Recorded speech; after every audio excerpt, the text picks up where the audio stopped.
Socrates' trial. You know, he was tried by the Athenians for corrupting, for failing to worship the correct gods and corrupting the youth of Athens by like teaching them stuff and asking them questions, you know, which is a great way to corrupt people. And so he knew the trial was coming. And Athens wasn't a very big place. It only had about 25,000 people. Everybody knew everybody. Everybody knew who the powerful guys were. And everybody, including Socrates, knew that the trial was a warning to like get out of town, right? So we're going to put you on trial in 6 months, and the potential penalty is death. Got that? It's like, so Socrates had a chat with his compatriots, and they were contemplating fair means and foul to set up a defense for him so that he could, or to leave, so that he could not be tried and put to death. And he decided that he wasn't going to do that. And he also decided that he wasn't going to even think about his defense. And he said why, and this is quite an interesting thing. He said why. He told one of his friends that he had this voice in his head, a daemon, a spirit, something like that, that he always listened to, and that was one of the reasons he was different from other people, because he always listened to this thing. It didn't tell him what to do, but it told him what not to do. It always told him what not to do. And if it told him not to do something, then he didn't do it. If he was speaking and the little voice came up and said, no, then he shut up and he tried to say something else. And he was very emphatic about this. And he said that when he tried to plan to evade the trial, or even to mount his own defense, the voice came up and said, no, don't bother with it. And he thought, well, what the hell do you mean by that? Like, there's a trial coming and I'm going to be put to death. And well, he eventually concluded that he was an old guy. You know, the next 10 years, he was in his 70s, perhaps. The next 10 years weren't going to be that great for him. He got a chance, maybe the gods were giving him a chance just to bow out, you know, to put his affairs in order, to say goodbye to everyone, to avoid that last descent into catastrophe, which might have been particularly painful for a philosopher, and to walk off the world on his own terms, something like that. The point I'm making with that is that Socrates attended to this internal voice that at least told him what not to do, and then he didn't do it. And of course, Socrates was a very remarkable man, and we still hear about him today, and we know that he existed and all of those things.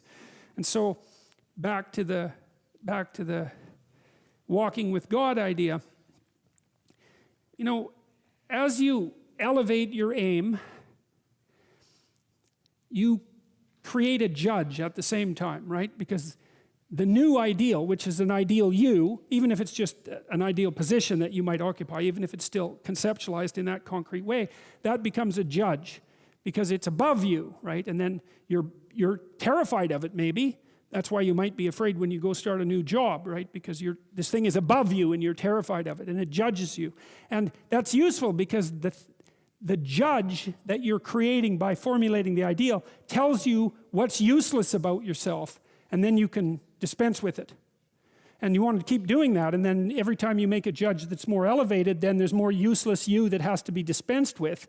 And then if you create an ultimate judge, which is what the archetypal imagination of humankind has done, say, with the figure of Christ, because if Christ is nothing else, he is at least the archetypal perfect man and therefore the judge.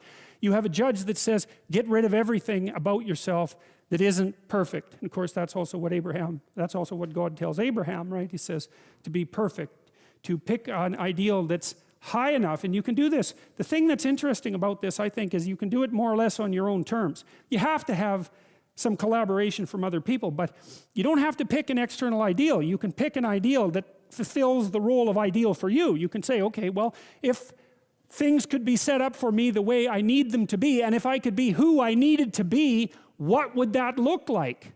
And you can figure that out for yourself, and then instantly you have a judge. And I also think that's part of the reason people don't do it, right? Why don't people look up and move ahead? And the answer is, well, you know, you start formulating an ideal, you formulate a judge, it's pretty easy to feel intimidated in the face of your own ideal. That's what happens to Cain versus Abel, for example. Then it's really easy to destroy the ideal instead of to try to pursue it, because then you get rid of the judge. But it's way better lower the damn judge if it's too much. Like if your current ambition is crushing you, then maybe you're playing the tyrant to yourself, and you should tap down your ambitions, not get rid of them by any stretch of the imagination, but at least put them more reasonably within your grasp. You don't have to leap from point 1 to point 50 in one leap, right? You can do it incrementally. But I really like this idea. I think it's a profound idea that the process of recapitulating yourself continually is also the process of, it's a phoenix-like process, right? You're shedding all those elements of you that are no longer worthy of the pursuits that you're valuing. And then I would say the idea here is that as you do that, you shape yourself ever more precisely into something that can withstand the tragedy of life and that can act as a beacon to the world. That's the right way of thinking about it. Maybe first to your friends and then to your family. It's like it's a hell of a fine ambition, and there's no reason that it can't happen. Every one of you knows people who are really bloody useful in a crisis, and people that you admire, right? Those are all, you could think of all those people as that you admire as partial incarnations of the archetypal Messiah. That's exactly right. And the more that manifests itself in any given person, then the more generally useful and admirable that person is in a multitude of situations. And we don't know the limit to that. But people can be unbelievably good for things, It's really something to behold.